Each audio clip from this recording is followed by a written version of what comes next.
Yeah. The other half, I talk about the importance of attachment parenting.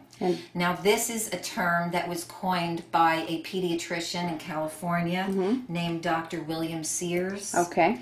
And I love the attachment parenting values. I didn't know them before I became a mother, and it would have been so different from the very beginning. First of all, life would have been easier if I just took my babies into bed with me. Yeah. And didn't try to get them into a crib next to the bed. Right. It just would have been easier not having to wake up at night. And I could never take crying, and I don't feel that children are supposed to be crying to have their needs met all the time. Right. And so I talk a lot about the importance of attachment parenting principles and holding the baby and not putting the baby down unless the baby wants to go down. Yeah, right.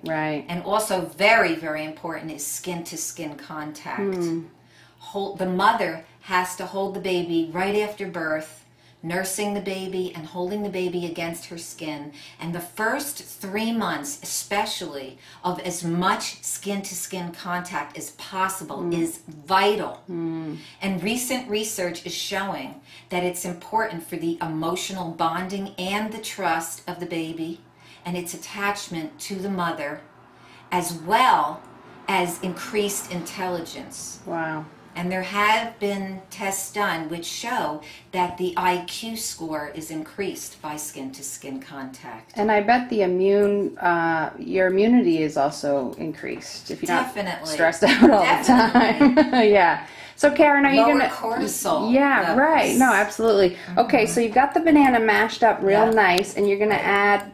So I mashed 2 bananas. Yeah, great. And really mashing them until they're creamy. Okay, almost like an oatmeal. That's right. Sort of like looks like oatmeal. That's right. That's why it replaced those cereals. Yeah, that's great. Then I take tahini. And tahini's made from sesame seeds, so has lots of calcium. So even just a couple of, like you're just going to use a little bit. That's still going to give you. So it varies. Depending what you want, from a teaspoon to a tablespoon. So I'm just putting in a scoop here. Okay, and I'll let you chop up the apple while we finish up talking. Does that sound good? That sounds good. Yeah. I'm going to just mix this. Yeah, mix it. Great. So mixing the tahini in with the banana. Great. I know that fats like tahini don't go that well with fruit, but you have to remember that children's digestion is a lot better than ours, and this tastes really delicious, and it's a lot better than giving the processed packaged cereals if this is a good way to get away from it. Well, and yeah, exactly. So let's make it easy and tasty. Exactly. And I think if we're sort of saying, here, I'll scooch this out of the way for you. Okay. I think if we're saying, here's, I don't think you can sort of give an 11-year-old a glass of green juice and say, like, here's our new diet. Yeah, they're just not ready. Not for the beginning, but that's right. And fruit is a great way to introduce raw foods because it's delicious and sweet. And, a lot of times children are coming from a lot of processed and refined foods with a lot of white sugar, and so you want to transition to the healthier natural sugars. Right. And fruit is a great way to do it, starting with snacks, and then gradually adding more fruits and vegetables to the diet while decreasing animal products and processed and refined foods. Exactly. And it can be done gradually without threatening anybody. Right. I think a lot of people, once they learn about a lot of this stuff, they feel sort of panicky. Like, oh gosh, tomorrow we've got to eat better. And I know some families who have done it overnight, and God bless them, it worked. Right. All or nothing, sort of the whole family. I did that. Yeah, the whole family. But my son was sick. Yeah, and it made sense to me. Yeah. And I knew that if we did this, that he would heal. I was just gung-ho. Yeah. And it worked to go overnight. But I don't recommend necessarily for people to go overnight because it can sometimes backfire. Yeah. Right. I think that children, that they want to believe that what their parents are doing is right, but they're also out in the world. Yeah. And So we want to make really delicious, tasty things with them. Yeah.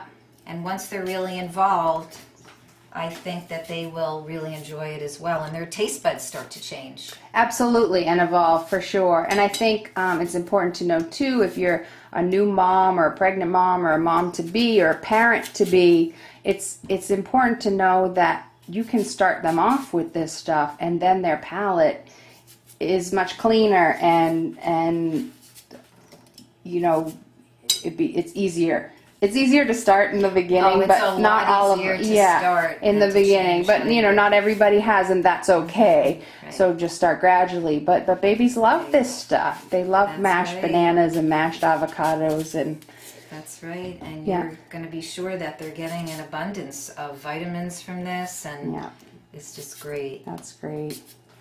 And I look at this and I immediately think like, oh, some kids would love some raisins in here, or later on after they're used to something like this, you could put some seeds or chopped nuts in here too. That's you know, whatever your kid kind of likes. Yeah, and then you can definitely look at what your own child wants, and you can have things available in the home. When children are eating an abundance of fresh, unprocessed fruits and vegetables, you can just have them available and let your child choose. Yeah, and exactly. My children, I mean, my son at 3 years old was already making a lot of recipes. That's so cute. And you know, my kids, they used to make the recipes and serve my husband and I. That's either of them working in the restaurant business now? Well, actually, my daughter is, she just came back from India, and she was working in Oroville. It's an eco-village.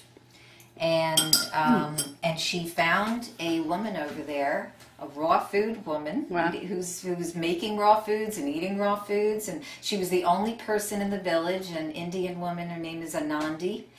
And it was just so thrilling for my daughter to go to India and find this woman over there in this village. And they became good friends, and they had their meals together.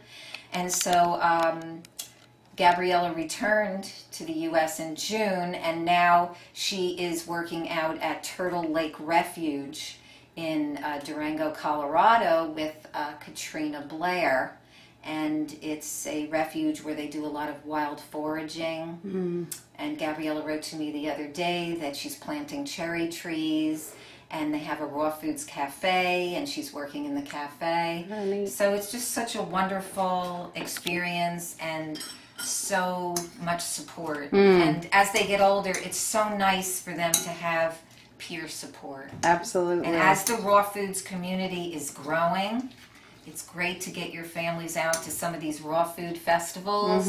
And there's lots of events in almost every area. That's right. All around the world, actually. That's right. Yeah, and everybody's welcome, whether you just sort of want to learn a little more, or just sort of interested in hanging out with people who are doing this. You know, That's I think right. And I think everybody needs support. Absolutely. It's really important to have that, and because of the fact that it's growing, the raw foods movement is growing by leaps and bounds. It's much easier than it ever was before. Certainly when I started this 16 years ago, there just wasn't, you know, there certainly weren't. We were the only family. Sure.